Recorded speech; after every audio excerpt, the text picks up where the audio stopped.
అధికార మదంతో, అధికారంలో ఉన్నామనే మదంతో ఈరోజు దేవుణ్ణి అవమానించాలని చూస్తే ఇది కరెక్ట్ కాదు. దయచేసి ఇలాంటి తప్పుడు ప్రచారాన్ని వెంటనే ఆపుకోవాలని చెప్పి ఈ సందర్భంగా హెచ్చరిస్తున్నాను. దాంతోపాటు నన్ను ప్రత్యేకంగా అనేక రకాలుగా మాట్లాడే కార్యక్రమం చేస్తున్నారు. నన్ను టార్గెట్ చేయాలని ప్రయత్నం చేస్తున్నారు.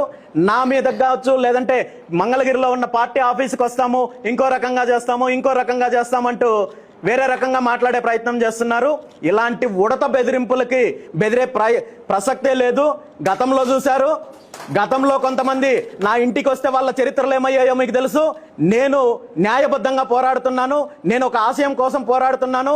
ఎక్కడ బీసీలకు అన్యాయం జరిగినా, ఎక్కడ హిందూ ధర్మానికి అన్యాయం జరిగినా నేను ఈ జరిగిన అన్యాయం పైన, అరాచకం పైన, దోపిడీ పైన పోరాటం చేస్తున్నాను తప్ప వ్యక్తిగతంగా నేను పోరాటం చేయడం లేదు. మీలాంటి ఉడత బెదిరింపులకి బెదిరే ప్రసక్తే లేదు.